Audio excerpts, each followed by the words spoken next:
ઓમ શ્રી ગણેશાય નમઃ. જય શ્રી કૃષ્ણ મિત્રો. આજના આ વિડીયોમાં આપણે સાંભળીશું માગસર માસના ગુરુવારથી પ્રથમ ગુરુવારથી લેવાતું વ્રત. આ વ્રત કેવી રીતે કરવું, આની પૂજા વિધિ શું છે, પૂજા વિધિમાં કઈ કઈ સામગ્રી જોઈએ છીએ અને કેટલા ગુરુવાર સુધી વ્રત કરવું, કેવી રીતે કરવું, આની ઉત્થાપન વિધિ શું છે, એ સર્વ આપણે આ વાર્તામાં સાંભળીશું. સાથે કથા પણ સાંભળીશું. અને આ છે આ વ્રતનું શું ફળ છે, શું પુણ્ય મળે છે, શું ફળ મળે છે, શું પ્રાપ્ત થાય છે, એ સર્વ આપણે આ વાર્તામાં સાંભળીશું. ઓમ મહાલક્ષ્મી નમો નમઃ, ઓમ વિષ્ણુપ્રિયાય નમો નમઃ, ઓમ ધનપ્રદાય નમો નમઃ, ઓમ વિશ્વજનનીય નમો નમઃ. જય મહાલક્ષ્મી.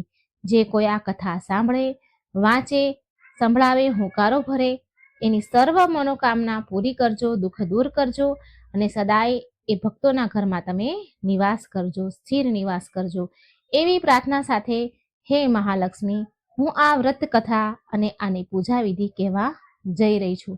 જય મહાલક્ષ્મી. શ્રી લક્ષ્મી મહાત્મય કથા. તો શ્રી લક્ષ્મી વ્રતની વિધિ શું છે એ આપણે સાંભળીએ. આ વ્રત ધન સંપત્તિ પ્રાપ્ત કરવા માટે તથા શ્રી લક્ષ્મીજીની કૃપા થાય માટે કરવાનું હોય છે. વ્રત કરનારી સ્ત્રીઓએ મન તથા શરીરથી પવિત્ર અને સ્વચ્છ રહેવું જોઈએ. વ્રતનો પ્રારંભ માગસર મહિનાના પહેલા ગુરુવારે કરવો, છેલ્લા ગુરુવારે પૂર્ણાહુતિ કરવી. પૂજા વિધિ સાથે દર ગુરુવારે મહાલક્ષ્મી વ્રત અને સંપૂર્ણ વર્ષ દરમિયાન પણ દર ગુરુવારે દેવી સામે બેસીને શ્રી લક્ષ્મી વ્રતની કથા વાંચવી તથા શ્રી લક્ષ્મી મહાત્મ્ય વાંચવું અથવા સાંભળવું. વ્રતના દિવસે ઉપવાસ કરવો, રાત્રે કુટુંબજનો સાથે મિષ્ઠાન ભોજન કરવું. ગુરુવારે શ્રી લક્ષ્મીજીની પૂજા કરતા તથા કથા મહાત્મ્ય વાંચતા સાંભળતા ચિત્ત પ્રસન્ન રહેવું જોઈએ. વ્રતના દિવસે ઘરના બધા સભ્યોએ પ્રસન્ન ચિત્ત રહેવું જોઈએ. બધાની સાથે પ્રેમપૂર્ણ વ્યવહાર કરવો જોઈએ.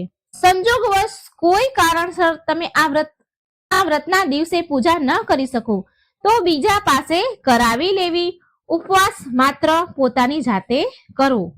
બીજો કોઈ ઉપવાસ હોય અને તે દિવસે આ ગુરુવાર આવે તો તે કરવામાં કોઈ વાંધો નથી.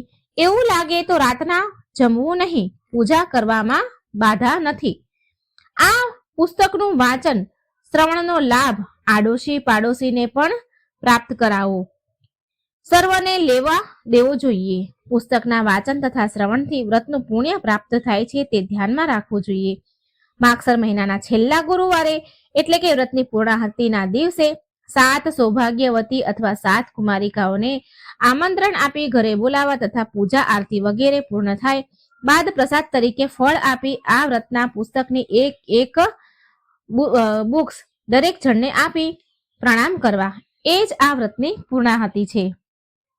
વ્રતની શરૂઆત માગસર મહિનાના પહેલા ગુરુવારે કરવી જોઈએ અને જો શક્ય ન હોય ને તો કોઈ પણ મહિનામાં પહેલા ગુરુવારે વ્રતની શરૂઆત કરશો તો પણ ચાલશે.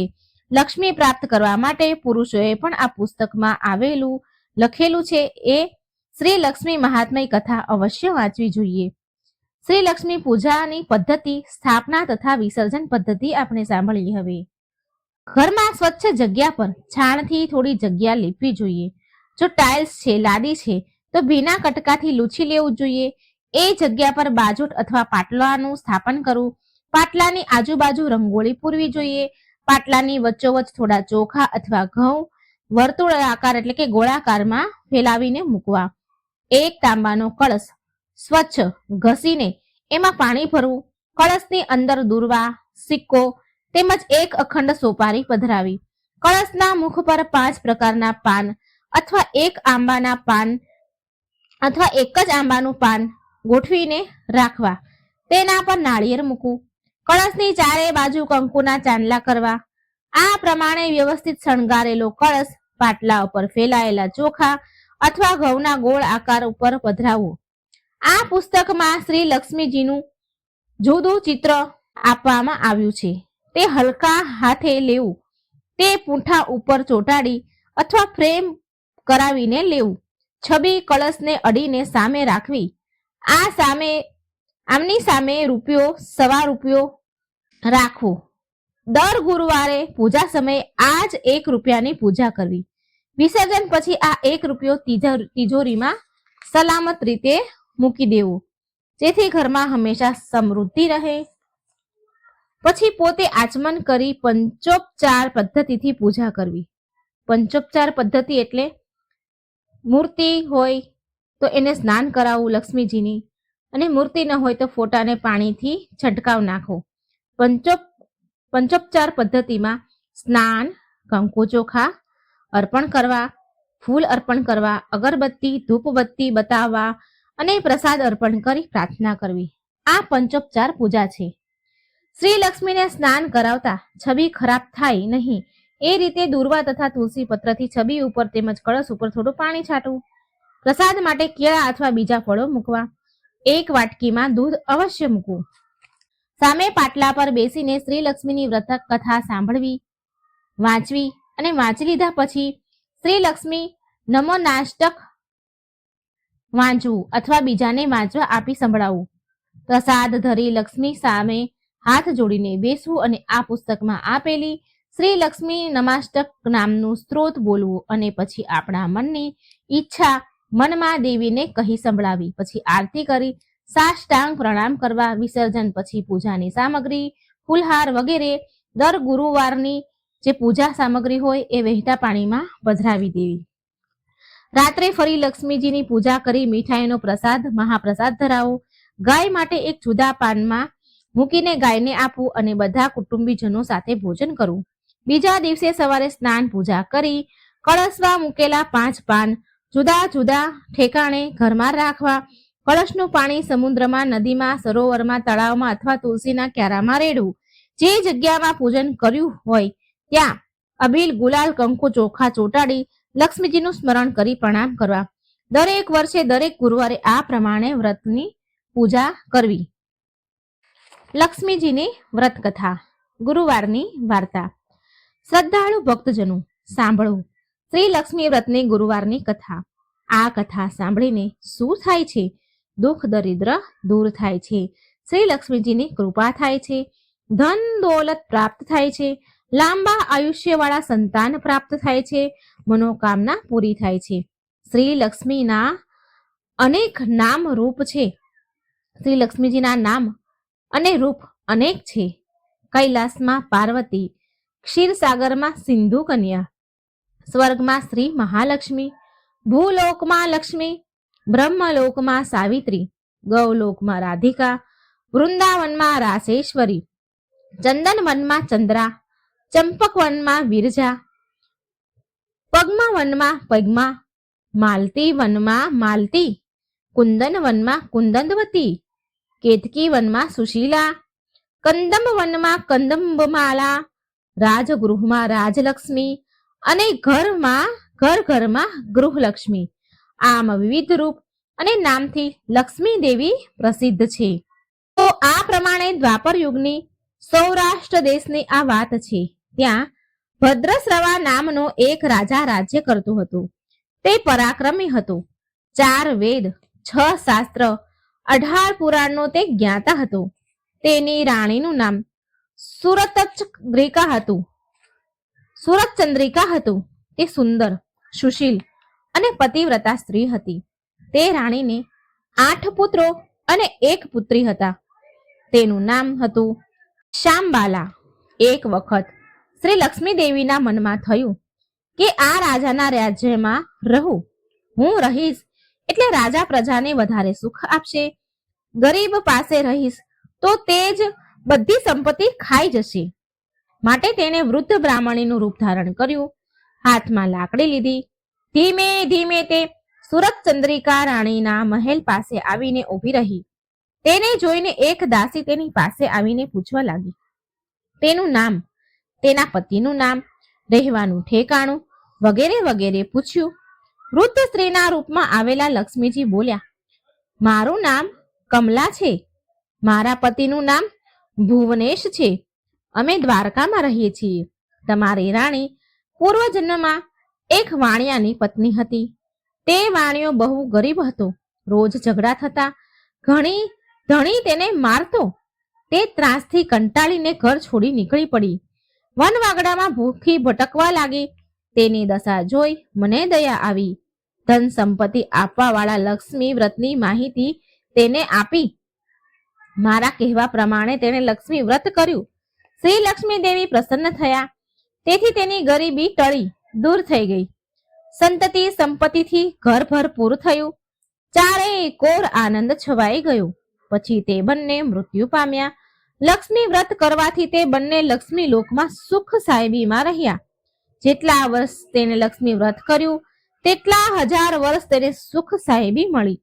અને હવે તો તેને રાજકુળમાં જન્મ પ્રાપ્ત થયો છે. પણ તે રાણીને હવે લક્ષ્મી વ્રતનું વિસ્મરણ થયું છે. તે યાદ કરાવવા માટે હું ખાસ અહીંયા આવી છું.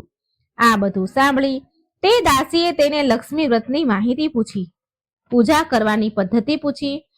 વૃદ્ધ સ્ત્રીના રૂપમાં આવેલા લક્ષ્મીજીએ તેને લક્ષ્મી વ્રતની માહિતી અને મહત્વ કહી સંભળાવ્યું. પછી તે દાસી તે વૃદ્ધ સ્ત્રીનો આભાર માની તેનો સંદેશ રાણીને કહેવા માટે ગઈ. રાજવૈભવમાં આળોટનારી રાણીને તેના ઐશ્વર્યનું ખૂબ અભિમાન હતું. તે ઉન્માદમાં અવસ્થામાં હતી. ડોશીના સમાચાર સાંભળી તે એકદમ ગુસ્સામાં આવી અને તે ડોશીને ખૂબ અપમાનિત કરી ધક્કા પણ માર્યા. તે ડોશી બીજા કોઈ નહીં પણ સાક્ષાત માં લક્ષ્મી હતા. એ રાણીને સમજાયું નહીં.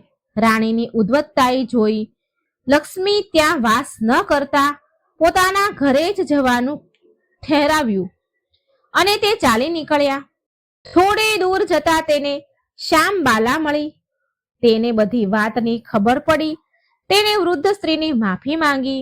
ત્યારે લક્ષ્મીજીને તે પણ તેના પર દયા આવી. તેણે શ્યામબાલાને લક્ષ્મી વ્રતની માહિતી કહી સંભળાવી. એ દિવસ એટલે માગસર મહિનાનો પહેલો ગુરુવાર હતો. શ્યામબાલાએ ભાવભક્તિથી લક્ષ્મી વ્રત કર્યું. વ્રત કરવાથી સિદ્ધેશ્વર નામના એક રાજાના માલધાર નામના રાજપુત્ર સાથે તેના લગ્ન થયા.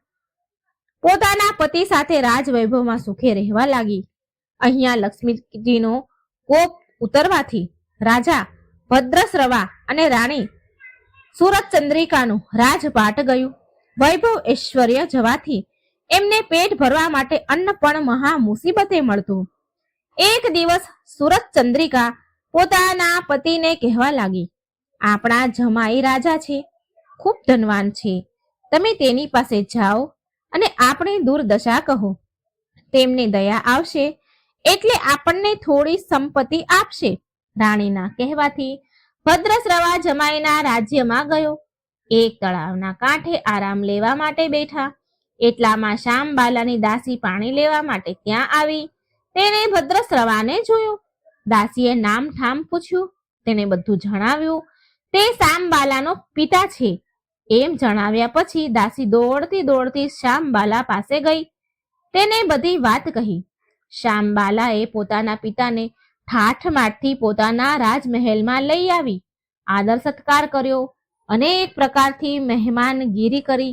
તે પાછો ફરતો હતો ત્યારે તેને એક હાંડો ભરીને ધન આપ્યું. ભદ્રશ્રવા ઘરે આવ્યો. સુરતચંદ્રિકાને આનંદ થયો. તેણે હાંડાનું ઢાંકણું ખોલ્યું તો અંદર શું જુએ છે? હાંડામાં ધન નથી, કોલસા ભરેલા હતા. લક્ષ્મીજીની અવકૃપાથી આ ચમત્કાર થયો હતો. થોડા દિવસ ગયા પછી એક વખત સુરતચંદ્રિકા પોતાની દીકરીને ઘરે ગઈ. ત્યારે દિવસ હતો માગસર મહિનાનો છેલ્લો ગુરુવાર. શ્યામબાલાએ લક્ષ્મી વ્રત કર્યું. શ્યામબાલાએ ગુરુવારનું લક્ષ્મી વ્રત કર્યું હતું. સુરતચંદ્રિકા પાછી પોતાના નગરમાં આવી. સુરતચંદ્રિકાએ તેની મા પાસે પણ આ વ્રત કરાવ્યું હતું અને એ પછી સુરતચંદ્રિકા પોતાના નગરમાં પાછી આવી. તેણે લક્ષ્મી વ્રત કર્યું. તેથી તેને પહેલાનો બધો વૈભવ પાછો મળ્યો. રાજ સુખ પ્રાપ્ત થયું. થોડા દિવસો પછી શ્યામબાલા પિયર પણ આવી. પિતાને કોલસા આપ્યા, મને કઈ જ આપ્યું નહીં. એનો ગુસ્સો સુરતચંદ્રિકાના મનમાં હતો જ. તેથી શ્યામબાલાને કોઈએ બોલાવી નહીં. તેનું અપમાન કર્યું. પણ તેણે મા ઉપર, એની માતા ઉપર ગુસ્સો ન કર્યો. તે ત્યાંથી ચાલી નીકળી. નીકળતા તેણે ત્યાંનું થોડું મીઠું લઈ લીધું. પોતાના ઘરે આવતા તેના પતિએ તેને પૂછ્યું, પિયરથી શું લાવી? તેણે કહ્યું, રાજ્યનો સાર લાવી છું. પતિએ કહ્યું, એટલે શું? પત્નીએ કહ્યું, થોડી ધીરજ રાખો એટલે ખબર પડશે. તે દિવસે તેણે બધા પદાર્થ મીઠા વગરના બનાવવા કહ્યું. પતિને જમવાનું પીરસ્યું. તેને ભોજન ફીકું લાગ્યું. પછી તેણે થાળીમાં થોડું મીઠું પીરસ્યું. રસોઈમાં મીઠું નાખતા જ જમણ એકદમ સ્વાદિષ્ટ લાગ્યું.